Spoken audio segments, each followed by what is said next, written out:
What's up, everybody? Welcome back to the big thing. Welcome back to the Rewatch series here on the channel. Thank you so much for joining us. And we're almost done. Holy crap. We are. Far From Home is the episode today. It is the lead up to No Way Home. And yes, the trailer came out. We'll talk a little bit about that for sure. We also watched the scenes from Infinity War and Endgame because that ultimately leads to this movie, the same way that Civil War led up to Homecoming. Yes, Winston A. Marshall is here. Yes, Coy Jandrew, the very elite Coy Jandrew, who got to moderate a said panel that we'll also talk about soon. But a lot of fun here, guys. We're excited to get going. This is going to be a blast. So join us, everybody. Here is the Rewatch. We're doing a rewatch. Squirrel still M&Ms. That's what we're doing. Hello, everybody. Nice to have you back. Oh, man. Almost done with this rewatch series. It's fun. It's exciting. It's a bit sad. Well, I shouldn't say the rewatch series in general is coming to an end, but the Spider-Man rewatch series. And I am here. Winston A. Marshall is here. And Coy Jandrew is here.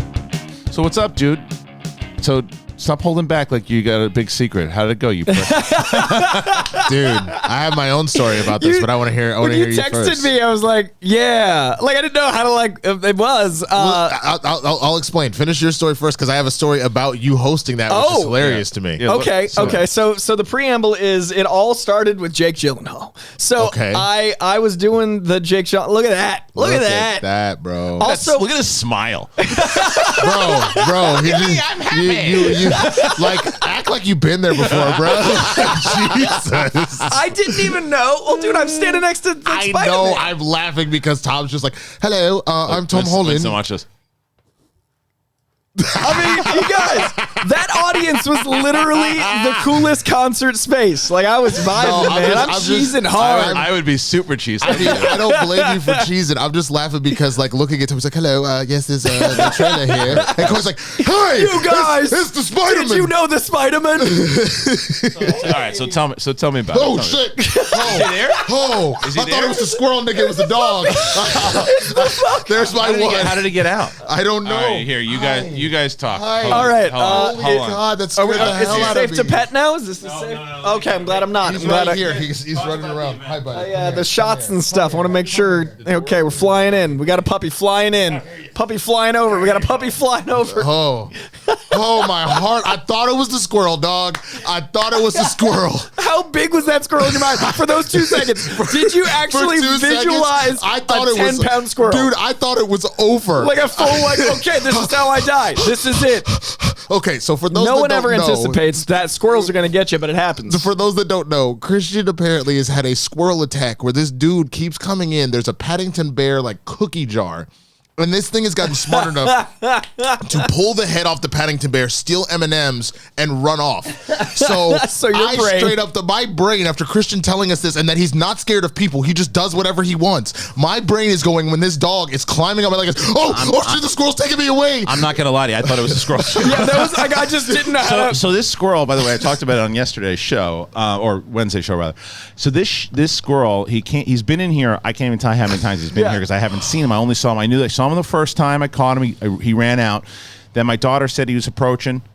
You know, the door. She's like, she was playing Xbox. She's like, he's right by the door. He was right there. And I go, all right. And then I caught him. I was on a phone call at work.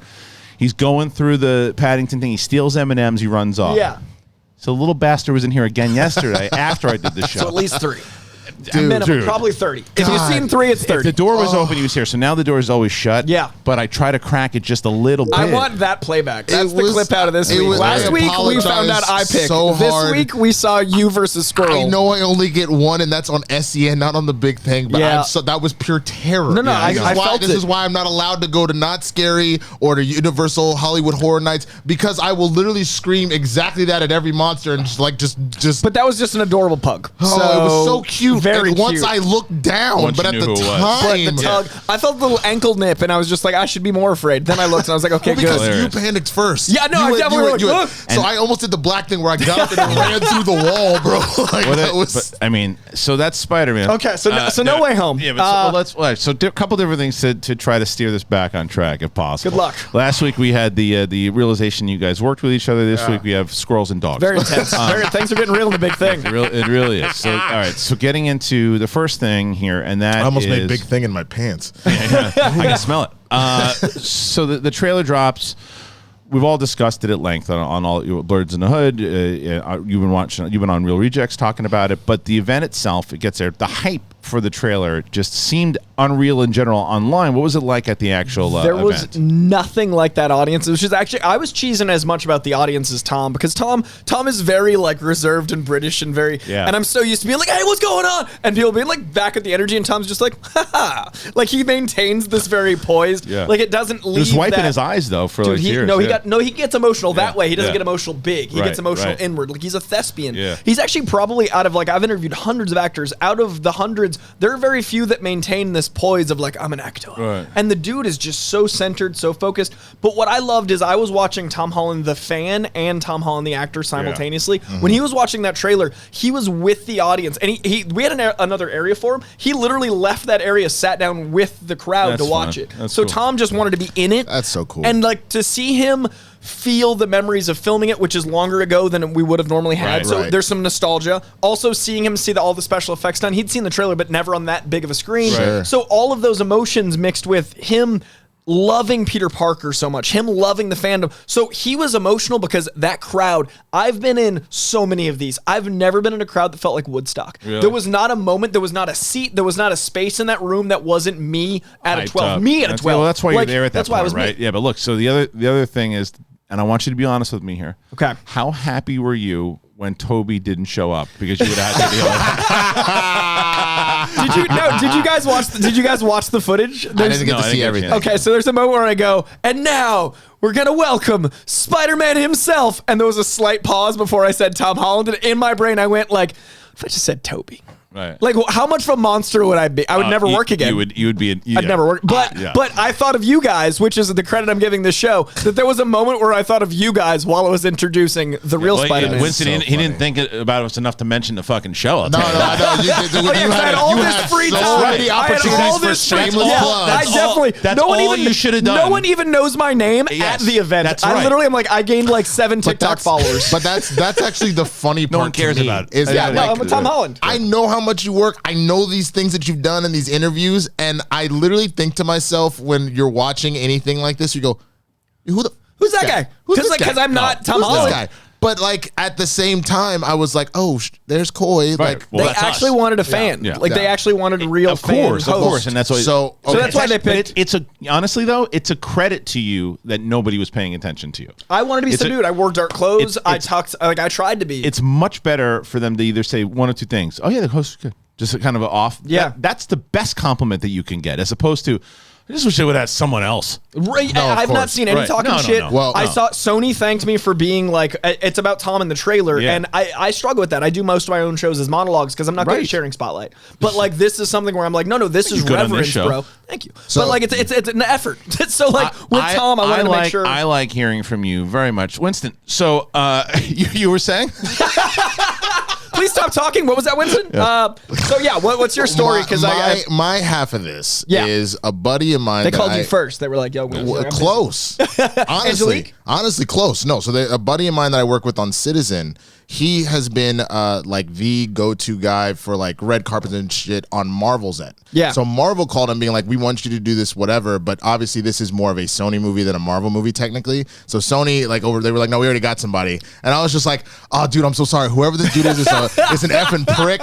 He's not going to do nearly as well as you. But also because by him doing that, he was like, I can't make work and this thing. Can you take over my shift? So I'm like, I'm about to make some money. Oh, My that's homie so- about to do so I the screwed trailer your buddy release. and you over. So then when I was like, is that fucking Coy? That's why I was like, bro, is that you at the trailer release? Correct. And you just like nothing for a minute. And you're like, oh yeah, that was me. And I was like, I'm happy for you, but you some bitch. So the trailer itself, it drops. We all, overall thoughts. We like it a lot. There's so many theories that we have coming out, obviously, after all the movies. And I have to tell you, though, the rewatch has helped tremendously. Yes. Because and I even watching some of the comments on, because I did a trailer reaction when it dropped, and looking at all the comments, there are people like, I haven't seen this movie in a while. I'm like, well, I watched it 2 weeks ago. And knowing that certain things that had happened and being able to pick things up that were happening. So we lead into this rewatch of here today of Far From Home. Mm-hmm. And we start with the scenes that happen. Infinity War, it's Tony and Spider-Man on the mission together as they now first meet Doctor Strange also, which is interesting to tie into where we're going. Ties into all of this. Yeah. So rewatching this yesterday, Winston, what were your thoughts kind of leading up until all of this? It was really great. I think we got to the nitty gritty of what is making this Peter Parker. And I think I can say once we get to Far From Home, I know why people love to say this is too Iron Man Jr.-y. But I don't think it's as bad still as people were building it up to be, because I think where we are in the moment is so different than where we end up. Sure. So I think when you look specifically at how this is really more than anything about Peter maturing into the hero he's going to be while traveling through space with Tony, you know what I mean? It really is just about their relationship. And essentially where this is his superhero Uncle Ben, more or less. And so I think it's important in that regard, in the same way that when Peter becomes Spider-Man, Uncle Ben is on his mind all the time. Yeah. Mm-hmm. I think that's what ends up happening with Far From Home. And there is this idea they keep throwing out, are you the next Iron Man? Are you the next Iron Man? And they ultimately are like, no, it's not that. It's that he needs to learn how to be his own man. He needs to learn how to be his own superhero. And that they're continuing that narrative from Homecoming. So seeing this in Infinity War and Endgame, and like the hug when he's like, oh, Mr. Stark, it's crazy. And you remember we were on that planet? And then I saw Mr. Strange, and then he brought me over here, and he was like, come on, they need our help. Like, I was like, just watching that was just so beautiful to see. And I still cry every time he's like, Mr. Stark, I don't feel so good. Right. I may not fully bawl anymore, but I will. He's a child, man. And even that's what plays into these movies in general when you're watching them, how it all ties in. He's a kid. He starts off as a 15-year-old kid. He's like 16 or whatever he is when he gets into this thing, and he's helping out. He feels it. So he's going to space. Yeah. He's doing all these things, and then when he you know, that your life gets cut short like that, and you don't know what's going on. And the first person you see is kind of this father figure. Of course, it's an emotional moment, and how it is the juxtaposition of the fact that once we get to what happens to Tony, and then it's just the reverse of that, where he's in that emotional state again, but this time it's the other side of it, where Tony and they bring, and Happy brings it up in this film, is that he's not going to make that decision to do what he did unless he knew that you were going to be there. Right. Like, he's got that much confidence in you, this 16-year-old kid, of what you have inside of you, that it allowed him to do what he did. It's big. And that was an answer, one of Tom Holland's answers that really hit me, because to me, that was the solidification of this guy is Spider-Man, is one of the fan questions was, what's your favorite characteristic of Spider-Man? And Tom, without missing a beat, said Peter Parker. And he's like, even when I want to do something wrong, I personally, as Tom, think of Peter Parker and what would Peter Parker do? And it drives me insane, because I've got this thing in me where I know what this moral compass of Peter Parker is. So rewatching these movies after hearing directly from Tom how he perceives Peter Parker, how that influences Spider-Man, how he's lived his life, how Peter Parker has changed not just his professional life, but how Tom sees the world, which is why I like joke about his poise, but like Tom Holland is so good. Like, the man himself is so wholesome and so good. We were leaving the little like holding area, and there was a girl that was the daughter of one of the Sony people that was just hanging out and being polite, and she was very sweet in that she wasn't trying to get a photo. She just literally wanted to say hi to Tom Holland. Right. And Tom comes out, and they're in a hurry, they're running late, they got stuff to do, and he goes, would you like a photo? Because he knows she won't ask, because she's the daughter of a Sony person, all this stuff. And then Tom like configures, makes sure the lighting good, makes sure double checks the photo while he's running late. And the whole thing was coming from a place of like, this is what a hero would do, because this is more important to her than us being late. And that, when I rewatched it, reads in every frame. I'm like, oh, that's what heroes do. It's funny though, because it's generational thing with him too, right? Because I'd gotten a text from a friend of mine, and they put that video out where he and the actor who plays Ned and Zendaya, Jacob and Zendaya, so they were doing like the reaction to the trailer the day before it came out. So this particular friend wasn't sure. It's like, are they mocking people who are doing this? I said, no. Because I could see where people would read that. Yeah, I could see where people would. I see the cynical, like, oh, look at them making big up. Yeah, I could see that, because like, you know, but he he's tuned into this space. I remember before, right when he was cast, Tyrone Magnus, who another big reactor was in LA and he ran into Tom Holland, and Tom Holland's like, oh, massive fan. Yeah. And like he watches the reaction videos. Yeah. He watches these things. So like it wasn't a mock thing, but again, I wasn't spiting my friend who said it, because I can understand the concern where the separation from the you assume don't know what it from is. where it is movie stars, they're not paying attention. They have so much more going on. We talked about trailer reactions. Like he and I talked about, because he knew Real Rejects, he knew me because of the Jake thing. Like he knew this space. He's in it, and it wasn't ironic. Like it wasn't them watching it to be. He's in it, man. He's in it. It's the one thing that I can say, when we look at the people that are playing these superheroes, you can tell when the casting was done properly. Like if you have the same resonance with them when you're watching it, if you look at how they act. So like clearly Batista loves playing Drax. He's being real, where he's like, I'm old, and I can't really do this loves. anymore. He loves working with James Gunn too. Yes, he does. So authentically. But like him thinking about Chris Evans and how he really has embodied Captain America. How embarrassed he is when he swears on a stage that he's embodying Cap. Like when it's another movie, he doesn't, but when he's as Cap, beautiful. Because you got to be, because there's that air responsibility, and with power comes Chadwick, rest in peace. Like the way he was carrying the mantle to T'Challa, like he was full regal. Like dude, Chadwick was something else. When they did that whole, I think it was Jimmy Kimmel or it might have been Fallon. I can't remember which one, but the talk to the people, and he would walk out. One of my favorite clips on the internet. But he just walked out so pure and like genuine. It didn't look for a second. For a second, it didn't look like, oh, I have to be here for PR. Like he wanted to be there. Well, and so this is the funny thing. There was a thing on Black Twitter right around Infinity War where black people were so mean about it, because there's a photo of him doing the Wakanda Forever, but he looks just like. And everybody was like, the captions were like, oh, when you said Wakanda Forever, you meant forever? Like everybody thought he was sick of it. But the truth is, now that we know, it's that he probably was just so tired. Yeah. Oh, think about when he was ill. Yeah. And the picture came out, and everybody started tweeting out and saying like, you look terrible, and blah, blah, blah. Like, and then it comes out, and then those people. That's why I always say, just be nice. Don't tweet before you know shit. Yeah. And I'll say Chadwick and Tom. I did 21 Bridges press, and I didn't know where Chadwick was, like when I was going to be in the room. Like there's always that, like you got to prepare to like be in the space. So Chadwick just was leaving at one point, so I just ran into him in the hallway, and he was with two people flanking him, and it wasn't Chadwick Boseman, it was T'Challa with two aides. So like my brain immediately went like, I have to bow. Like it was that kind of regality. But Tom's the same way in that when you're around Tom, you want to be good. Like the reason, like one of the reasons I'm cheesing in those photos is Tom Holland exudes this, everyone here is my responsibility, and I have loved Spider-Man for so long, to have me feel that energy next to him when he's talking about this character that I thought the world of. Like I'm like proud of him. That's like a proud, like, you know what I mean? Like I'm hearing an answer.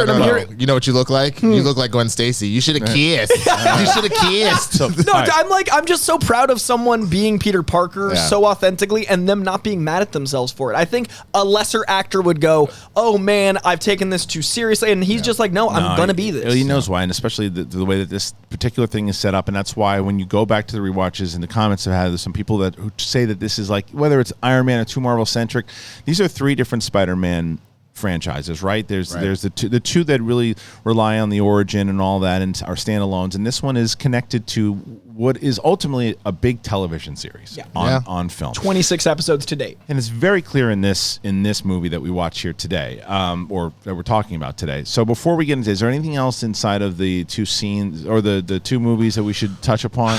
I'm trying to think. That's the main stuff. I mean, the biggest thing about these films, honestly, was the callbacks to everything else. Yeah. So I don't necessarily know if there's a lot that ties directly to what we're doing going forward. I think that's more where Far From Home comes into play. Because most of the stuff in Infinity War and Endgame is really just about wrapping up everything before. It's an end of phase 3, not a launch of phase 4. Yeah. Which is what's interesting about Far From Home is this like almost denouement. It's not quite its own launch of phase 4. It's more of like a resolution of phase 3. They always say it's an epilogue. Yeah, but you feel it more now that it's been a couple years. For me anyway. Sure. Like, sure. I was so emotionally in the Far From Home space when I watched it in theaters because we just lost Tony. Going back, it's really interesting to watch an epilogue almost out of context. You're like, oh, this is a separate kind Yeah. of thing. So I think the biggest moment that's going to affect Phase 4, we're talking Iron about leading in, Spider suit? is not only the Iron Spider suit, but the concept of a suit of armor around the world, with the difference in how Spider-Man saw that and how Tony saw that. Okay. When we lose Tony, he's put, and this is a commentary that I didn't pick up on until my like third watch of Endgame, but he couldn't put a suit of armor around the world, so he put a suit of armor around Pepper, a suit of armor around Spider-Man, a suit of armor around Rhodey. So we're he getting put a closer suit to- of armor around his world. So it's essentially And his daughter. It's essentially becoming Iron. This is where almost our lead into our Armor Wars. It's a later. legacy thing. He put a suit of armor around his world because he could have put it around the world, and I think that's going to come back. All right. So everything else, though, as far as the scenes, those two scenes, those two movies, the majority of the scenes, obviously, like we said in this movie, leads into the death of Iron Man, which has effect not on just everybody, but specifically Peter, which plays very much so into this movie, and is the first movie after Endgame, and then we see with the blip and all that. So we know that all has to be relevant. That's everything, right? The opening Dude, this is so montage. funny. But hold on the montage because we talked about something, because obviously there was so much to talk about in the lead up. There was so much to talk about, but what we haven't got a chance to talk about yet that we have to. Butcher Box. Hey, I look. I don't know, Winston. You've got the yeah. You've got this thing. Yeah. I fall more and more in love with this, Dude. every day. Yo, my girlfriend What'd you last make? night made. She took. We always get the salmon, right? Yeah. She took the salmon and she made a salmon sushi bowl. Oh my God. It was incredible. I actually have a photo because Have you done it yet? Have you done it yet? I haven't. I'm doing it for Dude, Christmas. That's one of my Christmas presents myself. You have it's my to. treat myself. I wish you had done have it to. earlier because they were giving away free Thanksgiving turkey. Yeah, but there's Is there going to be a new thing? I'm telling you Here right we are. now. Now Here we see go. my Christmas engagement. All right, so this is the big thing. When it comes to the meat that will be the centerpiece of your holiday meal, we all know that quality matters. And when you invest in high-quality meat from Butcher Box, the benefits go way beyond a great tasting meal. So here is the great stuff about Butcher Box and why Coy already is thinking about getting it or is going to get it, because what they do is they source their meat from partners with the highest standards for quality. There's no more searching the grocery store for 100% grass-fed beef, free-range organic chicken, wild-caught seafood for a sushi bowl, and more. Their sourcing decisions are made holistically, keeping the farmer, the planet, the animal, and your family in mind. As Winston said, he just had that delicious meal that his lady made him. My wife made a shepherd's pie. Dude, look at that. Yeah. Oh, that's really good. All right, so shepherd's pie. I've got a steak that I'm getting ready to Dude, make. New York steaks. They're ribeyes, they're fillets, they're incredible. Ground turkey. We did a ground turkey You sauce. did the ground because I don't normally like ground turkey. It was good. Put some ground turkey. If it's quality, some garlic. it's moist. The dry stuff is why you don't like it. If it's This good, this is really quality stuff. You put ground turkey, put it in tomato marinara sauce. Yeah. Woohoo! I'm telling you what. So it's really good. So ground that's what we turkey did. taco salad, dude. That's the secret, because you can season it and you keep the moisture in it, and then it's healthier for you. My Better favorite thing cholesterol. about this is it's how easy it is, the customization of it. And so, Coy, when you order your thing for yourself, Yeah, what do we got? this is what you do. Selfish. So every month, this is what Butcher Box will do. They will ship a curated selection of high-quality meat right to your home, free shipping for the continental U.S. There's no antibiotics or added hormones. Now, each box contains between 8 to 14 pounds of meat, depending on the box that you choose. That's enough for 24 individual meals. They're packed fresh and shipped frozen for convenience, so you can save time on your next grocery store trip. This is what I did. I don't know if this is what Winston does, but you can customize your own box. Yep. Or you can go with one of theirs that they suggest. Either way, you get exactly what you want. All right, Coy, this is for you. Yep. Butcher Box right now is offering new members $20 off and free bacon in your first box. The offer is ending 11/21, so get the deal before it's gone. So there will be maybe another deal afterwards, but this bacon is... I mean, I'm a bacon guy. The Out of bacon, control. the bacon, and the breakfast sausage are out of this world. Yeah, so sign up. So free bacon and $20 off. I mean, come on. Yes, sign up. butcherbox.com/SENLive, butcherbox.com/SENLive. Get that free bacon and $20 off your first box. I don't know if I'm allowed to say this, but this is by far the best sponsorship that We have a lot of great sponsors. Don't say best. But it's your favorite. As a And guest. It's my favorite. It's your How about favorite. that? I apologize. I think to favorite's all a the fair other word. sponsors. I know exactly what you're saying, but this is just something that when these things come to my house, it's like Christmas all the time. I love that every time I know because there's like a beautiful array of chaos in the walkthrough. Yes. Like there's literally like a chaos. Well, that's also because it's award season. So now I know it's all begun. the Netflix's stuff is coming. Okay. all this I was just laughing because for a minute, because like obviously you got young kids, but I was like, man, it look like a daycare out here. There's backpacks. Oh, the backpacks are mine. Both those backpacks. Yeah, no, he's trying to say like award season. That's an adult backpack. No, that's all that stuff. Yeah, even my kids are like, clean this shit up. The kids are like, Dad, it's like a daycare out here. Yeah. What are you doing? True. All right, Speaking of daycare, let's get into it. That kid montage at the beginning, Dude, that with level. with the stock photos of the fallen Avengers and whatnot. Oh, right. My That God. opening song with Tony Stark. Yeah, it's Whitney Houston. Yeah. And it's a good start how the movie begins because they do that sometimes. What they wind up doing is they have this whole thing where they open with this strange, whatever music could be, and a lot of different times, but it always fits. Yeah, it always fits. You know what grew on me this time is the Tom score. That's amazing. The Tom score grew on me. This Spider-Man score because they used it more vibrantly. Like they punched up scenes more in this one. And they even used the Avengers for a brief second. That was amazing. Yeah. So I think this one we talked about. The reason it just slipped with Toby is I think we all agreed that Toby's score is the most Danny iconic. Elfman, That one to me is like you hear that and you've got a nostalgia wave. But this is the first time when I heard it the first time it swelled up, it gave me like memories of Homecoming. Yeah. So it was able to connect that Spider-Man for me in a real way. I agree with you, but I still think the Danny Elfman score is the best. Sure. I think, Yeah. And I think that the Amazing Spider-Man was still trying to find its theme. He never really. It might have gotten there in the third one. You could play it to me right now. I still wouldn't recognize it. Right. But this one to me, like, stepped up. Yeah. It stepped up, and I think in the MCU, it's one of the top 5 because a lot of them are not. It's like good. It's really good. Yeah. It was just very well connected. Now the question I was going to ask y'all. So right after the decision about going to Europe and all that, and right before the meeting at the Salvation Army, I guess it's supposed to be Feast, but it's which is interesting. I'm thinking in the next one maybe like she does her own thing. Which one? Remind me. So do you remember in the beginning? Yeah. He shows up in the Iron Spider suit, and they're doing a fundraiser. Oh, yes, like yes. So there, for those of you that are now watching this film and you're on Blu-ray or whatever, there is a short film that they did they originally had set it to be in the film, but they cut it for time, and they made it a short film called Peter's To-Do List. And it's a cute little thing of him going around the city, essentially giving us that friendly neighborhood Spider-Man in New York as he wraps things up as he leaves. Yeah. So one of them that we all saw in the trailer was him in the Iron Spider suit, like beating a bunch of like mobsters. Yeah. So it's a part of this as well. Yeah, no, that's the Like, funniest I'll part. get to It's like get my passport. He uses the spider drone to get in there. It's like go pick up like a dual headphone adapter so I can like. And he goes to the flirt with Mary bodega with the Jane. person from the first one. It was very friendly neighborhood. I wish it was in there. But the best part is the very end where it's like you said, it was like stop the mob. Yeah, before I leave. stop the Mafia family, and it's like, he'll get there. Oh, no, it's bulletproof. Just kidding. But all of that stuff though is relevant because what they do very well in the beginning of this film is they set up the blip. Yeah. And they show Yes. that scene. They use the comedy of when you see them first disappear, and then they just show up and the band's playing in the middle of the basketball thing, right? Yeah. They talk about that thing that Aunt May is talking about how she had her apartment. She goes back into her apartment. Someone thought she was a mistress. Without knowing it's setting up Falcon Winter Soldier, because that is the main plot point Right. of the show, is that people that were living in a spot were they completely knew. displaced. Kevin Feige does a 10-year plan without knowing it. Kevin Feige's sitting there like, no. But even WandaVision has those moments too, Yeah. right? Like they set it up this is the first time it's really set up with the blip, and then they set this thing up with Aunt May. But what I really took out of this particular scene with them was that this is when they start to really hammer in the part that the Tony Stark thing is starting to weigh on him, right? Yeah. Because at the end, he just wants to be there. He's there for his aunt, answer questions. They start answering.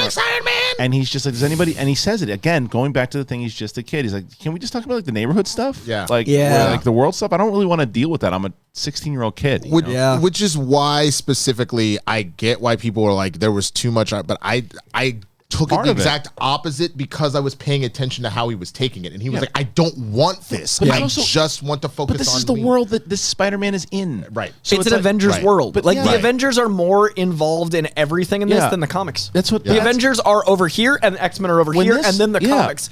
In the Marvel films, it's Avengers. Right. So it makes sense canonically. They were all Yeah. set up already. So like Yeah. when this Spider-Man, it's like what movie was Homecoming in the order of all the movie releases? It was Like after 13, Guardians 14? Yeah. 2, before Ragnarok. Right, but as far as number, Yeah, let's 14 just, or 15. Let's just right. So if it was like the second, like when Hulk came out, it was a Hulk movie. Right. If Spider-Man would have come out as the second movie, it would have been a Spider-Man movie. Yes. But when you're that connected, even Iron Man and all these, Ant-Man and all these movies, they're still connected to the overall universe. And you forget that Spider-Man, we don't forget, but that Spider-Man had already had 2 separate movies where the origin story was already there. Yeah, Right. so and they know better than, because they got all that guff with Amazing Spider-Man Yeah. being so similar to Spider-Man. And I would much rather be involved with the Iron Man story of him having to deal with all this inside of it, as opposed to, his parents were part of it, and his parents invented the spider, and his parents. It's like, no. There's also one subtle scene in this movie. There's one subtle moment in this movie that ties into Spider-Man, Sam Raimi's Spider-Man, that proves once and for all Tom Holland's better than Tobey Maguire. What's that? He actually cares about the item in his pocket that he's protecting That's from the right. villain throughout, and doesn't disregard it and go like, I'll figure it out, because he's not cynical and But a bad Spider-Man. That's not Tobey Maguire's fault. Oh, That's he the looked at writing that and- ring but that's not like it. with snark. The- When he caught the ring, he's like, I'm No. awesome. Spider-Man doesn't think he's awesome. So let me. I'm going to defend Toby here for a second. Because We are never No. doing an interview with Tobey Maguire now. no, we are. Because I'm going to put you on the spot. I am going to put you on I the just spot. play a clip so like you have like a sizzle reel. You are literally so have, you like, are a so sizzle. right now because you know it's possible. Oh, and I know it's coming I inevitably. want you tell me right now, audience, Sony's gonna what's call more me red, tomorrow. your face or your jacket? Sony's like, Coy, we got another opportunity for you. It's Tobey Maguire. And I'm like, I'm telling you right now. You think that Makuga interview with Toby was something else? What happened in that one? It's not even on the air anymore. It's not on the so internet. yeah, no, we took that one off. Anyway. But he cares, and he's not arrogant. He's Right, invested. to defend Toby for a second, I'm Sam Raimi, and I don't like that shot. Play it less arrogant. Next take. He put that in there. That's on Sam Raimi. That's not on Toby. All right. I think John Watts, and to defend both universes, I think John Watts' Spider-Man has a better sense of humor overall, even in the punch-up jokes, that allows Tom Holland to play a more heartwarming Spider-Man. Although this trailer that just came out, which I really liked, the jokes were brutal. What, The the Scooby-Doo Ottawa strap? Scooby-Doo and a couple of the other things. I'm curious It's how that lands. I like the Doc Ock I joke, like though. the Doc Ock joke. I thought that was which fun. one was the Otto Octavian. What's your Like, name? what? And they're like I- snickering at his... It's a matter of context for me. Like, I got to see the movie before I start judging it. It's a matter like I just don't like when it's jarring. I don't like when it's jarring when it doesn't fit. If it's a lead up to where everybody's kind of already been in this moment, and then the kids laugh at it because they've already established this thing.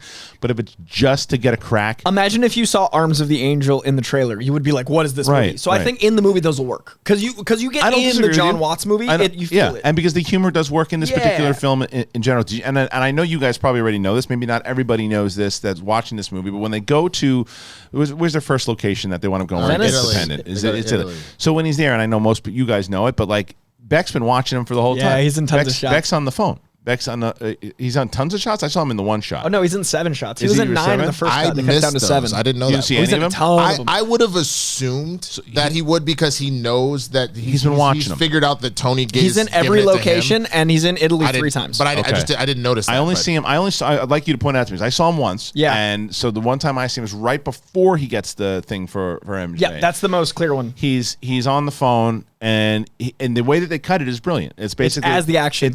It's like if you're watching in the theater, you're not going to pick it up. But if you're watching it on Blu-ray or you're watching it at home, you can go, wait, was that Gyllenhaal? And you rewind it, and you go, Yeah. oh, there he is. And so they're letting you know, they're giving you a chance to figure it out quick. Yeah. I like that. Yeah. I really did like that. I genuinely, honestly, this is almost knowing that because I honestly didn't know that. Yeah. But it makes sense. It feels very Fight Club, where like you The keep plant getting of Tyler Durden. Yeah. the very quick flashes of Durden just Yeah. to know that the mystery is afoot. But, Yeah. Well, you he know. plays it well, and I think that's what also leads into this next movie, right? This villain is, I mean, we got to talk Mysterio's like goodness. Everything about Mysterio and the team that he's working with, and I think that somehow, one way or another, the guy who comes up with the angle, remember, because he's thanking the team, Yeah. and he says to the team, "Thank you for coming up with this. Thank you for coming up for this. Thank for you for coming up with this multiverse idea thing because they bought it." What's that guy's story? Yeah. Because everything that he was saying, because this is from Earth, the multiverse, because that's the first time you introduced the multiverse to Spider-Man for sure, because he's even like, oh, that's real? So he's already interested in it. He's already excited about it. So that guy that came up with it, has he been studying it? Like, or is he from another... Or is he from You know what I mean? else? Like, I'm really curious about how that ties in, because there's no way, like I just said, jokingly, the 10-year plan, there's no way they like set up a multiverse to be a bait and switch to have then a real multiverse. So that guy has to know something real that Jake's character saw as fake. Yeah, I could see that. I mean, considering what we've seen in Loki at this point, I can also imagine with whatever the glorious timeline is, and you hear the one that He Who Remains essentially being like, this is all in a plan. You can kill me, but then everything's gonna happen how it's supposed to happen, and we'll be right back here. So I wouldn't even be surprised if maybe that's a rogue TVA agent we find out that had like worked, because they know this has to play out a particular way for things to play out the way they are. So I wouldn't be surprised if we've learned about that later. I also love that Mysterio is arguably the first like prophetic villain. Like he's the first like this could happen. Like the special effects in the movie are interesting because they're special effects acknowledging how real special effects can look while we're watching a movie about how real special effects look. Yeah. And then drones are becoming more and more of a problem in our world. And then the whole thing is just Fox News. Well, everything the whole thing is just like you believe propaganda. And to be fair, also because yes, but I think that they even make the shot that all news to me is propaganda. Whether they leaned that way with Jonah. 100%. But when they say Toby, here you go again. He says, Andrew says no, but Holland says to Zendaya at this point, he goes, because the news never lies, and that's a shot at all the news network, and then obviously at the very end of it, which I thought was a good. But the one thing though, how this all like starts to play and how it all ties in, and how what Gyllenhaal, we would have liked to see a line by Gyllenhaal at one point, because of he was going to play Spider-Man, say, I could have been you. That would have been a great line they didn't use. But anyway, his setup is so good because that tie into Tony Stark, and that we want to get another Tony Stark. And Gyllenhaal's such a great actor that he's got this warm energy about him in the beginning, and you see him, real. You think that he's real, and he's kind of flying. He's doing things. I'm from a different world, and you as an audience member goes, okay, unless you pick up those little scenes that we're talking about here. It wasn't just that. I feel like as a comic fan, there's no that Beck's whole thing is just effing with you, and they served it so well. I thought, and they did serve it well. And it was one of those things that I will admit, the first time I watched this film, there was for half a second that I was like, is he actually legit? Are they gonna make him a good guy? That would be an interesting twist. But then who's the ultimate? And the minute that I'm like, oh, they actually got me. And it's 60 years of comic lore, and they still got me, because that's how charming Jake Gyllenhaal is as an actor. Because it was that scene, and it also goes into the writing, because there was a good scene when he's got Edith and he walks in and he's got the glasses and he's like, I want you to have him. He's like, no. Yeah. Well, and he's like, it's because a lot of movies would have telegraphed, and a lot of movies would have said, oh, that might be a good idea, but there was the way that it set it up, and you're like, oh, wait a minute, he doesn't want it, and then when he finally takes it and he leaves you, what's going to happen? And then, because you're confused as an audience member at first, because the images start going away, and you're like, what the hell is going on? You don't get it right away until they explain it. This is a movie, when you watch it a second or third time, you know right away that there's all these drones, but it takes you a second to realize it's all an illusion. Well, there's a couple. Okay, so I really like this film. I will say, upon now, I guess this would technically be my full second watch, because I don't think I had watched scenes again. Sure. But I hadn't sat down and watched it from start to finish. I do like it a little less, if I'm being honest. I still like the film. It's mid-tier for me, total, if that helps. So a couple of things. The first being that I get the idea, okay, it's the drones, they're doing the hologram thing, etc. But there's like certain things about like using like elementals, and you're doing this. Where's the fire? Where's the fire coming from? But they say that. They explain that. They're using real things. They're using real elements. They're using the drones to cause explosions. They're using But I'm saying the fire going down his webs, like we never saw the drone shoot fire. So when you feel that heat. But that's what he sees. No, on Spider-Man's webs. He shoots it. No, he shoots it, and it literally is on fire and sets fire to the ground. So where did that fire? It's also, again, explosions that are happening around him that we like when you go into that ultimate illusion that happens to him at the very end when in a warehouse, right? Like there's things that he sees that he thinks he's seeing, but actually, like for example, when he punches Spider-Man, he hits the wall. Yeah. Right? Now we see that because that's when they're starting to show us that. They're starting to show that, but we didn't during that fire part.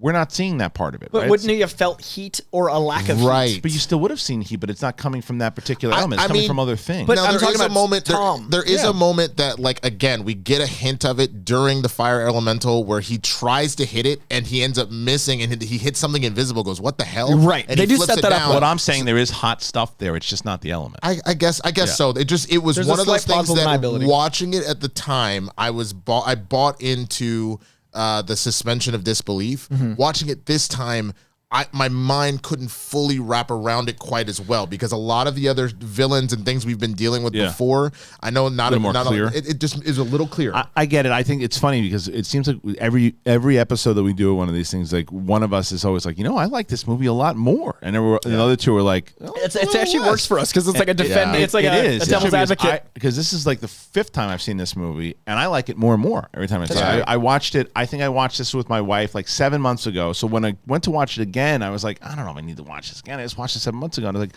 I really enjoy this movie. And you know what I really enjoy the most about it? Zendaya's performance. I agree. I agree. She's my favorite Mary Jane. She wins me over. So because I told you in the first one, it takes you a while because by the end she's just playing the too cool for school thing.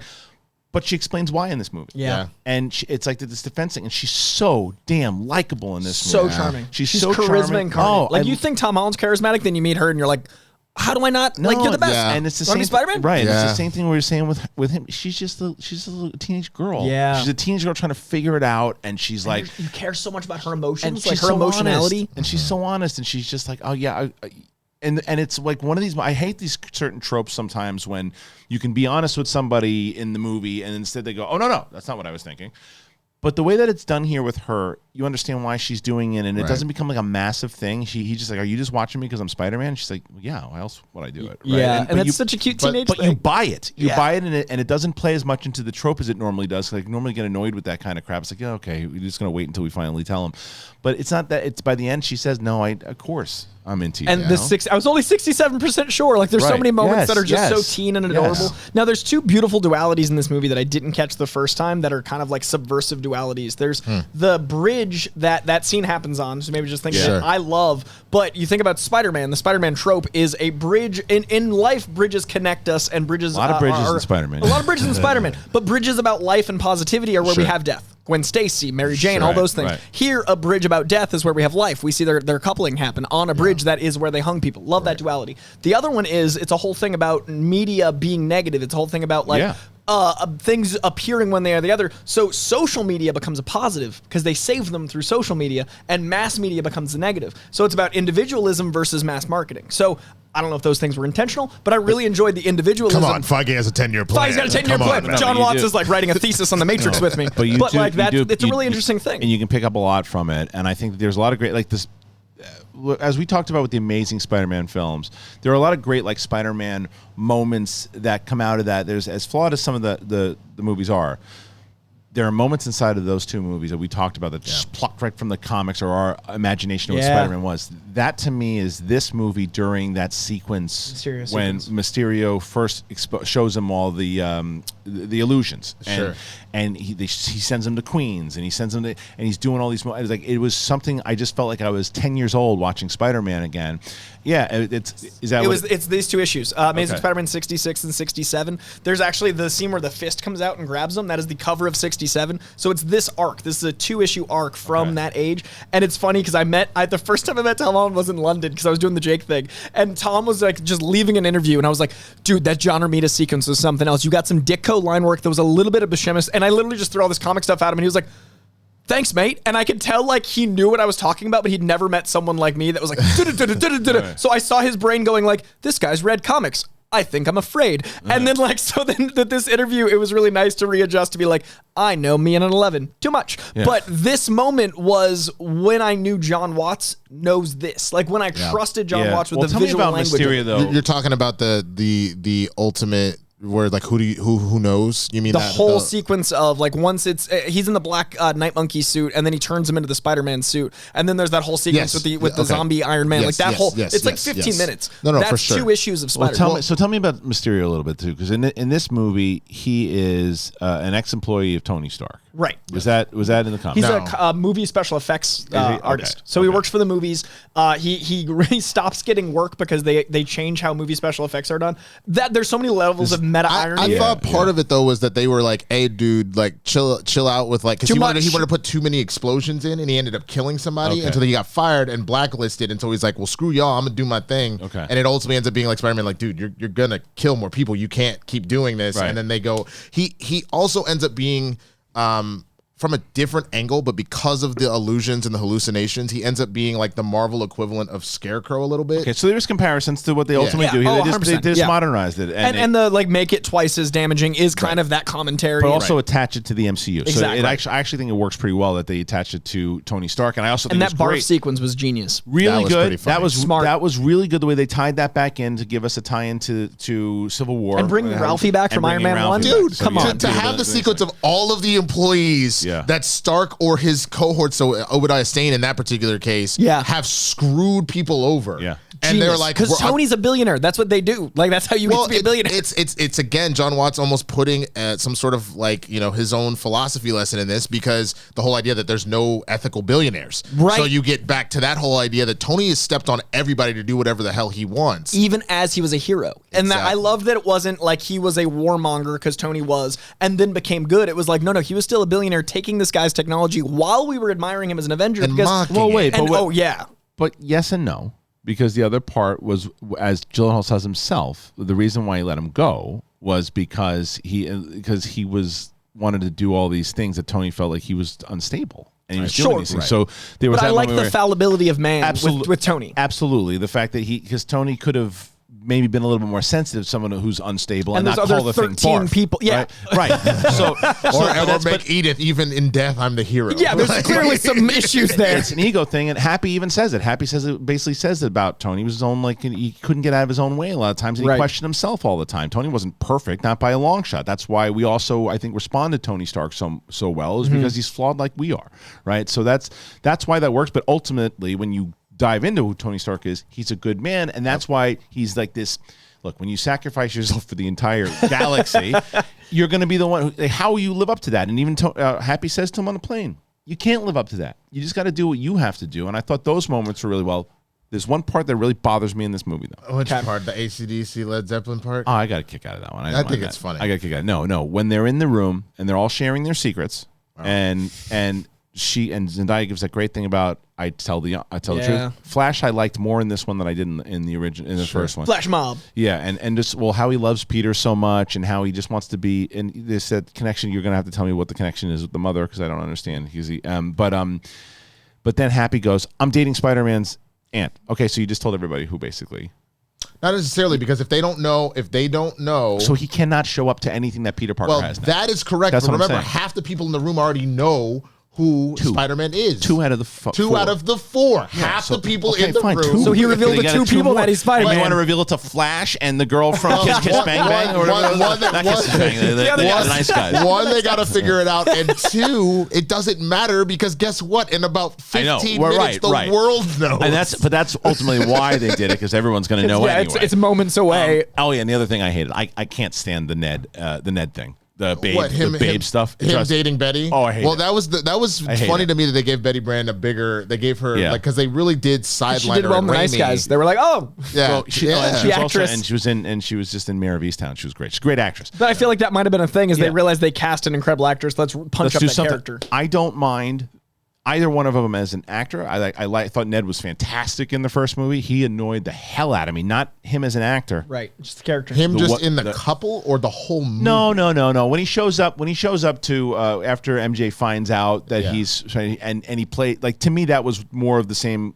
character we got in Homecoming where he's like, I knew first. Yeah. He's like, but this is a competition. FOS, Friends of Spider-Man. Or that like stuff. helping him out, being like, yeah, no, the opera's gonna be great. Like trying to play it up. All that things stuff. specifically the couple part. And there's so much of it. Like when he's just like, when a man and a woman get together, but it's like it. I like it. It's so because, silly. It's not who he was in the first movie. But you know what that is, right? Because they're two nerdy boys who have no shot in hell with any women. And he's at first being like, you got to go for the Mary Jane thing, give her the present. And then when he on that 8-hour flight does the thing, it's exactly what happens. I don't know about you, I know, but when I first got a girlfriend, I was like, oh well, yeah, dog, this is how it plays. But it didn't. Like, to me, it played like this is how it's always been. It's like the Dawson's Creek when they write kids too smart thing.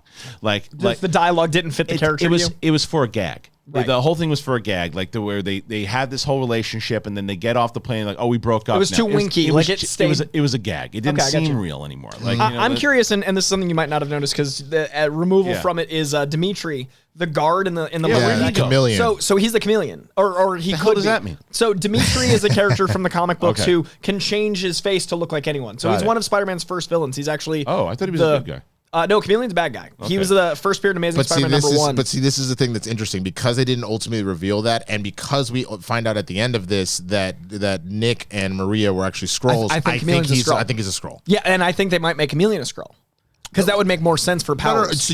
I get that. So you think what they're going to do is that this is a rogue Skrull? That's right. I think there's going to be good Skrulls and bad Skrulls. Like there's good people and bad people. They've already the Kree stuff. And so if we're going there, we should just get into the Nick Fury stuff. I was saying to Winston before you came in that Sam Jackson definitely plays Nick Fury differently in this. Yeah. Because he's supposed to. Because he isn't. He's supposed to. And it's like, it seems like when you watch the performance as he's supposed to, it's like, it seems like this is someone playing Nick Fury like they think Nick Fury's supposed to be. And that's what they're supposed to be. You know what it actually felt like? It felt like somebody that was playing Samuel L. Jackson playing Nick Fury. Because like the fact that like Nick Fury has never just thrown bitch around. So to be like, you went to space, bitch. Yeah. That's 1,000% a Sam Jackson line. Right. And it so I agree with you. It almost feels like he watched tape and what he actually felt like he was doing what he thought was which is great acting to Sam Jackson to actualize the Sam Jackson of the Nick Fury. Because when you see him in the post-credits scene, he's got that actual Nick Fury and it's way more swagger. slumped. Yeah, he's got that slow, like he's been through it all before, and he's just chilling out. He doesn't want to be bothered. He's sitting on the back to work.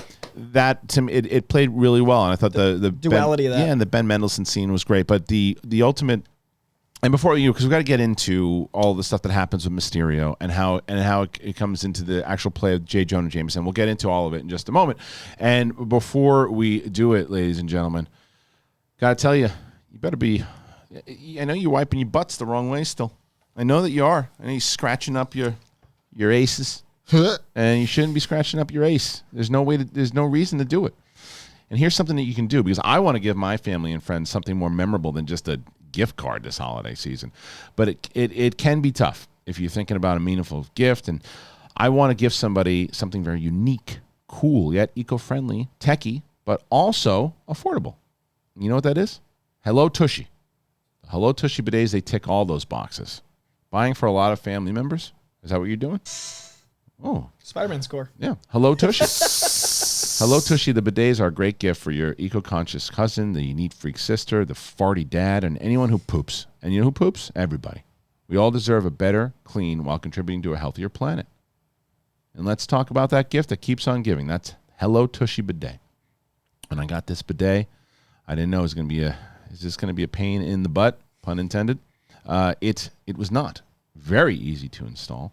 It feels very classy, and you just feel so much more important. At least I did. I felt way more important. I said, "Wait, I'm a class act now because I'm getting my butt washed. Stop spreading your business around in your butthole with toilet paper. Start washing with Hello Tushy. And this is what the bidet does. It washes your butt with fresh water for a way better clean than toilet paper. All it does is it sprays and it pats dry." And then you pat dry it. It attaches to your existing toilet. You don't need an electrician, as I talked about. You don't need a plumber. It installs in less than 8 minutes, and it cuts down your toilet paper use by 80%, saving money and paper waste.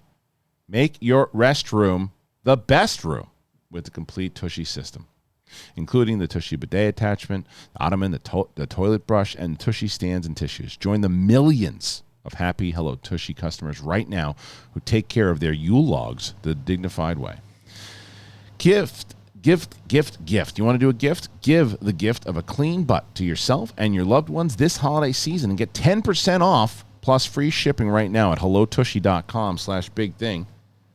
So tag me at Kristian Harloff and Hello Tushy on social media once you get it so we can celebrate your clean butt. Not a picture of your butt. Just the idea that you just got this thing. hellotushy.com/bigthing. You get 10% off and free shipping. All right. Yeah. Oh no, I lost a thought. There was a thought that I had. Get it back. Get it back. All right. Well, you talk about something. I got a thought. I got two thoughts for you guys. Go ahead. Through the course of one of the things we cut from the Jake Gyllenhaal interview, I thought was really interesting was I was comparing his whole career, kind of led to Mysterio, because Jake's got this amazing thing where he informs his next performance by his life experience. So he's not one of those actors that's like, and then I left it. He sees the world as cumulative, which is why I think he's such a talented actor. Like Southpaw affected him enough that it's going to affect his next thing, his next thing. And I was saying that basically this was the culmination of he was in an indie movie that made him huge. He did a bunch of blockbusters and then he went back to the theater. This is a theater kid dream performance where he gets to be in a blockbuster. Yeah. But that theater kid monologue is literally like, I've been abused. And like, he was like, no, one of the things I loved was it was me getting to play something I've always wanted to play on the scale that I've always wanted to play it because we got to travel around the world while I got to be me. Right. So he signed onto the script. He said faster than most because it was literally what he wanted. And then Sam Jackson thing I learned through an interview, which also got cut, which is insane, was Sam Jackson wanted to meet Tom Holland in that scene. So that scene of him surprising Tom Holland was one of the only times they'd ever met. That was like intentionally surprised him. Okay. So Tom Holland's surprise is actually Samuel Jackson scaring the crap out of Tom Holland. Do you know what this reminds me of? Because we brought up the late great Chadwick Boseman. I don't think I've ever shared it on screen before, but if I did, I'll do it again. I can't remember which premiere it was. It might have been Ultron. I don't remember. It was maybe not because that was 2014. But it was it was right after he got announced as Black Panther. Okay. So I was walking behind him at one of those whatever the premiere was, and I was right behind him, and he looks over and he goes, and he sees Sam Jackson, and he goes, "I'm so glad to meet you," and he's like, "I look forward to working with you, brother." And it was the first time they ever met. That's incredible. I was standing right there. That's so cool. And I was standing right there next to them, watching them meet for the first time. And I said, "Oh my God, this is incredible!" I've never talked about it because it was just kind of a special moment that I had, and I thought about it. But it's like that's a dream, dude. Yeah, it was. It was pretty great. Oh my God. Hearing those things, like I know a lot of people, and I'm sure we'll get even good comments. But like, it was like, "Oh, celebrity, blah, blah, blah, just people." They are just people, but they affect our lives because we spend so much time with them. And that was one of the weirdest things about meeting Jake Gyllenhaal. Is like I grew up watching Donnie Darko, so I'm like, I've known this man 25 years. He's just meeting me, and it's just about the perspective on stuff. So it's exciting for us to see two people that we've seen, and like you are your work. So much of your energy comes out through these characters. Again, the Tom Holland thing, that we feel connected to these people through how we identify with them. Right. So seeing someone that we identify with, like Sam Jackson, meeting someone that we're new to relatively, like Chadwick, who's left such an impact. Well, and I was such a fan of him already from watching him as Jackie Robinson and watching all the biopics that we embodied these things. James Brown. So like I called him Jackie Brown. You did? In an interview. I have the video of it. I was like, I call you Mr. History. I mean, you played Jackie Robinson, you played Jackie Brown. He goes, James Brown. I was like, oh shit. And he's like, it's okay, people do it all the time, bro. And I was like, oh. Yeah. I think it's one of the look, it was funny. This is, I want to dive back into this because the movie, but because you brought that up, I remember we were for Fandango. I was there for the Oscars, and we're there and we're interviewing, and there's someone I was with that was also interviewing, and they're like, "Oh, I want to get this next interview." So I started asking about, well, you did this movie, blah blah blah blah, and then what I really like is what you did for Rushmore and this, and he's like, he's like, "Do you think I'm Wes Anderson?" And he's like, "Yeah, what?" He's like, "I'm Tom Hooper," and Tom Hooper was there for the awards, and Wes Anderson was not, and I went. Oh, I did one of these. I went. I got one worse. Batman v Superman interviews. Helen Hunt is there, and the only thing I can remember her from is Twister. Incredibles. Oh, that is it.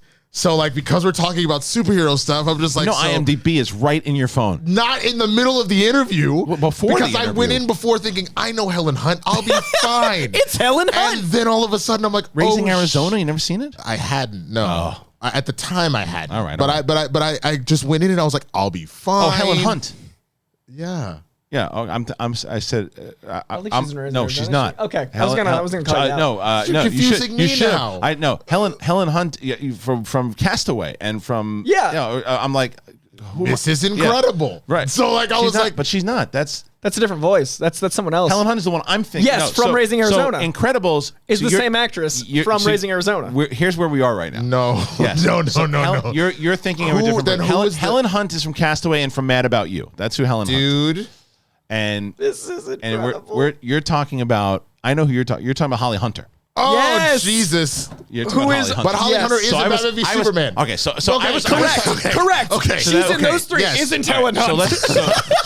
so let's rewind. You're talking about Holly Hunter, who I'm right was in Raising Arizona. Correct. So my brain was telling me the right information. And I was going, she's not in that. Because I was thinking of Helen Hunt. right. And I was correct about Holly Hunter, who is in Batman v Superman, Yes. is also the voice of Mrs. Incredible. 100%. And Helen Hunt is in Twister. So I was on Helen Hunt. You guys were on Holly Hunter. Yeah, but, so you said the only thing you could think about is Twister, which she's not even in. I didn't say Twister. The only I thing said think Twister. about was Oh, Incredibles. Incredibles. Okay. And so I tried to tie my questions amazing. because it's a superhero film. I was Yes. like, how does that? And she was like, well, I played a senator. And I was like, I get that. But like, how does that, like, there's a different angle. She was like, gave me an answer.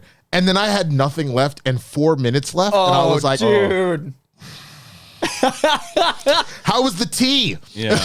like, and she was like, the piss tea. So what just happened? What just happened was the opposite of 5 Degrees of Kevin Bacon. But that being said, I do Great. think what These interesting- moments are happening frequent on this show. Yeah, now, the big too. thing You is about weren't there? this. Oh my God, Helen Hunt! But what's interesting about this whole concept, and that ties, I think, beautifully into this world of Spider-Man. Yeah. To bring it back to Far From Please, Home, please. is that we're all We are very talking far about from home. we are far We are. from home. Yeah. We're trying to have not No Way Home. But the thing about this culture and what's interesting about watching it is we have Spider-Man be exposed when he's not intentionally exposed. And another thing I got out of the interview is the one thing Tom kind of revealed is if you have the freedom to choose to do it yourself, that's another thing than having Sure. it happen at you because there's preparation. And he kind of teased that if he would do anything different as Spider-Man, that's what he thinks where the character is about like letting himself reveal it, which is more the Civil War thing versus how it is in this movie. And what I think is interesting is we're living in a culture where we have these moments with these people that mean all the world to us, but celebrity culture is shifting from like that to like TikTok and more individualized moments. Right. Like I was at this event and like my buddy Straw Hat Goofy and a few TikTokers I didn't know were getting stopped and like all this stuff. And there was that entirely different thing about people in the audience exciting people. Right. And they chose that. Yeah. Versus Tom Holland needs to have like he Well, got so to let's be go into prepped, that he has his moment. thing, and then we have the reveal. So let's go into that moment because we do. I mean, this is it's a longer one today, but we had Mysterio now, who has been setting him up, has this whole thing of what he wants to do. He has a grand plan, how he has everybody ready. He's got all the drones coming out. He can't get rid of Peter. Peter's starting to figure it out. The spider sense that we were talking about is starting to be more Peter prominent. Tingle. Yeah, more prominent in this, and how he senses danger. And she even asks him like, "How come you can sense me hitting you in the head with a banana or whatever it was?" You know, and he's like it's kind of it's similar to when we get to Spider-Verse, how you have to like like a develop danger. the power. Yeah, and it's also like but it's also more about a danger. Think of than it more like a anything else. muscle than I used to. Like, Exactly. Grow it. Yeah. But Exactly. With focus. so then he uses that and he tie it back to the end here how he ultimately takes out Beck, and you know there's a great moment where it's like a video game, and Edith tells him, he's like he's like, why aren't you firing the drone? She's like, because you're in the blast zone. Yeah. And he's like, fire. So he's like, all right, and then he winds up getting hit. Has that whole moment. He's got this whole plan because he's a smart dude, right? Holy cat. He's like the anti Tony Stark is really what this guy Yeah. is, or the what if Tony Stark hadn't gotten basically. Well, we've seen that. We saw that. Yeah, what if. we had that what if. And but if he would have went to the kind of dark side, which is Yeah. ultimately what happens to Beck, and Beck goes to the dark side, but he has a plan. He knows the whole plan. He's like, if I die, you upload this thing and you send it out. And he's still alive. You think he's alive? He got clipped in the leg. It's not to say you can't die from being shot in the leg, but like if he had been shot in the chest, if he'd been shot in the heart, he got clipped right on the side of his thigh. He also said two things. He said, like the last line of dialogue he has is about not believing everything you see. Like his last line of dialogue. And we never saw him shoot that footage in between getting shot and not. So clearly there was an illusion going on. Now, they also, Edith says there's no illusions present. He doesn't ask if he's alive. He doesn't look at his. He doesn't look at his heart. He said, "Is this real? Is this real?" And he says, "There's no illusion." And so which he's makes alive. me also think because he had to turn over Edith to Beck. Yeah, I think Beck set up Edith to be like, "Yo, this is gonna go down. You can respond to Peter again." Yeah. But he's put in some sort of failsafe. Because when did he film that? Like that, there's so many things. He's alive. I agree with you. I think so. He's alive. I want now. You think he's alive in current universe, or he's alive in a different universe and comes back? I think he's alive in Tom Holland's universe. one Like he did not die. The one that we were bridge. introduced to. And the second thing beyond the last line being like, "Don't believe everything you see," we see Ralphie unplug the full 100% complete, the full 100% completed illusion of Mysterio. So even if Beck is dead, which he's not, we have a fully rendered 3D Mysterio that can mess with things in the Sinister Six. I think Sinister Six is involved. Another conversation that Winston and I had was about J. Jonah Jameson showing up at the end. And Winston, Dude, I essentially just said to Kristian when I walked in, because he was watching that scene at the time, across every single superhero movie, in my opinion, that is the best casting we have ever seen out of a superhero film for a character. He's in the top 3 for me. Okay. That's fair. I think even more so than Robert Downey Jr., more so than Gal Gadot. A lot of people are saying that for her, for Diana, things like that. To me, that is the most perfect casting of a character from a superhero franchise. So I only argue because I think Downey Jr. made the character better in the other mediums, because Iron Man wasn't written well as well. Like it improved. I get that. And then my secondary would be Ryan Reynolds' Deadpool, because that character was not seen as actually credible until he made the voice so sincere that even the snarky writing, so he improved it. Whereas Jonah's always a good character. I get that. If knowing that, I would literally put them in the order of J.K. Simmons, Ryan Reynolds, and then Robert so it's right Downey there. Jr. Yeah. So And then they're Chris still in the Evans top. too. you're also talking Cap used to kinda suck. specifically actor cast to Be a the comic version book character. of a comic book character. Exactly. The version of the And all three of character. them elevated the comic retroactively, which is incredible. I think there's, it's always kind Chris of. Evans is close to. You're never going to get everybody on the same page as far as it, but nobody's going to really argue much with it. But he's so good that he was cast in, and we talked about on the show before, that he's going to be like the one character that even if you see him in the trailer, as like that he is the same person in other universes. Yeah. Right? Yeah. Because where Toby and Andrew and Tom are the different Spider-Man, he's the same The guy. great equalizer. I hope that there is one J. Jonah Jameson who's kind of soft. So like I don't know if you guys watch Rick and Morty, but there's like they call him Doofus Rick, and essentially he's like super nice and kind of like so all of the J. Jonah Jamesons are assholes except for one, and he's just like, oh man, good job, Spider-Man. That'd be adorable. Way to go. In the Nick Spencer run that just ended, Peter Parker, and so Jonah's working at an online startup, and he hates it because he's sold out and he had to do that. But then he finds that you can be more of like an angry, you get away with That's more how he does blogging. it. So him and Peter Parker he reveals that he's Spider-Man, and they actually team up to take out bad guys because he loves Peter so much. I'd love if that's the way they bring in JK That'd as be like pretty one of the funny. multiverses is like, I reluctantly love Peter, so Spider-Man's not so bad, and like incorporate that. I really can't wait to see what he does, because he's doing like an Alex Jonesy different Jonah here. Yeah. So I'm really curious about how that plays in the Far From Home universe. All right, so before we get into the last part of it, 'cause I want to see how we're gonna wrap up here, ladies and gentlemen. I do want to talk to you guys, and I don't know if Winston and Coy know about this one, but this I had last night. Ooh. Oh man, I love Magic Spoon. So Magic Spoon is a great cereal, and when you're growing up, cereal for us was like one of the best parts of being a kid. Everybody gives up cereal at one point because sugar, and it's just kind of junk that you don't think you should eat. So for me, I've been trying to cut down on carbs and sugar and unhealthy food, and I realized I can't really eat anything anymore. You know, you can drink the protein shakes, and have used the powder for like years. But finally, I found a delicious way to get my protein before and after workouts. And it's a good thing. Like, so normally for the way that I've been eating, I have, night eating is the biggest problem. So my meal that I'm having right after dinner, if I get hungry, is a bowl of Magic Spoon. And this is what is included. There are, and Coy, you'll like this, there's 0 grams of sugar, 13 to 14 grams of protein, and only 4 net grams of carbs in each serving. Cereal? Listen, only 140 calories in a serving. It is keto-friendly, gluten-free, grain-free, soy-free, and low-carb. There's a variety pack, 4 flavors, which are cocoa, fruity, frosted, and peanut butter. So what's really good about it the great flavors in general is that it's healthy and it's delicious. This is what I did last night. I took some of the cocoa and I put it with the peanut butter one, and it Had yourself a time. Ooh, you just went full. It is delicious. Man. It was, Dude, those macros are crazy. I was 14 grams of protein for 140 calories. So I'm checking comments last night and responding to comments, and I'm just chowing down on a bowl of Magic Spoon. It was delicious. I really, really enjoyed it. Go to magicspoon.com/bigthing, grab a variety pack, and try it today. And be sure to use the promo code BIGTHING at the checkout to save $5 off your order. Magic Spoon. They're so confident in the product, as they should be. It's backed with a 100% happiness guarantee. So if you don't like it for any reason, they're going to refund your money, no questions asked. Remember, get your next delicious bowl of guilt-free cereal at magicspoon.com/bigthing. Use that code BIGTHING to save $5 off. Thank you so much to Magic Spoon for sponsoring this episode. Oh, I was firing down. So we just saved $5 on Magic Spoon. We saved $20 on meat. Then we got to clean our butts. Like, this is a very efficient system. Like, I really respect the fact that we're eating and cleaning nicely. It's good stuff, and I'm liking what we're doing in general. So thank you to all of our sponsors here today. Yeah. All right, let's wrap up with this. So we know that Peter is in disarray. He's swinging her again, throwing back to Zendaya and how great she is. But when he's just like, you're gonna love this, and she's terrified by it. Dude, and she's never doing that again. Her little thing of so don't text and swing. Adorable. Yeah. As soon as he's in New York, I'm the happiest. Like, I want that. Well, the one thing I will say, Coy, because I know that was something you were concerned about. It's like, I want him to be the friendly neighborhood Spider-Man. He does that while in Europe.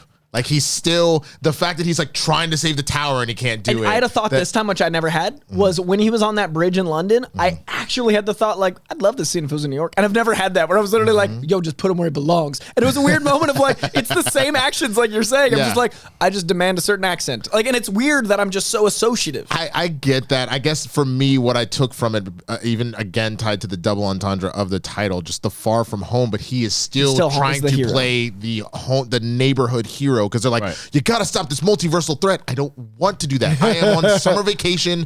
I don't want this one person to drown because of the thing, but I don't, like, can I just go to the Festival of Lights with my friends? Like, do I have to fight the fire elemental? And that's all Spidey. I want to go to school. I want to do this. And I respect that. I got that. And I got that more this time, admittedly. Yeah. But I definitely, and to the talk, the identity thing at the end was tying in what I was saying before about, like, actually, like, a TikTok versus celebrity. I think there is merit in that last line of dialogue he has getting into the car. Like, I am still bothered by the only thing Uncle Ben we've ever seen got exploded. But he says, like, that affected me. The suitcase? Like, the only thing he had. But he gets in the car and he talks about, like, his identity. The last thing we see before he gets this thing revealed, he's talking about identity. And we've got Skrulls in this movie. Not a coincidence. I think Chameleon, I think Skrulls, I think concepts of identity, I think all of that is coming into play in No Way Home. They left on that cliffhanger. It would be interesting to see. I just know that they've announced Secret Invasion. Like, Yes. And they showed the photo of Nick on set or whatever. Oh, this definitely ties in directly. I'm just saying there's ramifications about the words identity and the Chameleon stuff. Sure. It depends on how it's going to pan out. They set up a lot in this one. They set up the multiverse. Even in conversation, they set that stuff up. They set up potentially Mysterio coming back. They set up a lot of these. But the main thing that really we're going to find here is that Spidey's on the run. And they also set up very well. The relationship now is in full swing, if you will, with MJ.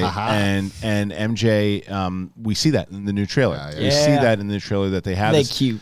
Well, but what the other thing, though, that plays in was from both of these trailers, the teaser and then the new one, and how it ties into this movie, was that he's falling madly in love, as we see, but now he's got this thing where everybody knows who he is. He's walking through, and they're you know, he's probably under investigation for murder or whatever it might be, all these different things. And now he's trying to figure out how to manage this. And now Doctor Strange wants to take this away from him, and he doesn't want them to forget. And now we know from the second trailer, he tries to intervene, and that's what screws up the spell, and then everything. So, and we also know she doesn't get her memory erased because her and Ned are now helping out. So all that plays in. I think we're set up very well from 1, 2, and 3 and how it plays in. And this is the end of that trilogy. So I think this has been set up pretty well. I agree. And I think the culmination of a trilogy doesn't mean the end of Tom Holland as Spider-Man, as the internet has been very concerned about. I don't see that. No, I don't think so either. No. All right. So here's what we did. We finished the No Way Home, or not No Way Home, excuse me, Far From Home, and we're getting into the Spider-Verse, and that's next week. So we will be doing a show next week. We're going to be doing the last one, and then we'll probably have a couple episodes. We're doing a few other things leading up to No Way Home, and once we do, we're going to do a spoiler-heavy review of that film. Myself, Coy, and Winston will be doing that here. So If you haven't been listening to us on Apple Podcasts, please do that and subscribe. Hit that subscribe button. Hit the notifications. Do it. Let the English see you do it. All right, everybody. See you on the flip side. Me, Winston, Coy. Follow us wherever you can. Squirrel! He's back. He's back. Oh, God, my heart.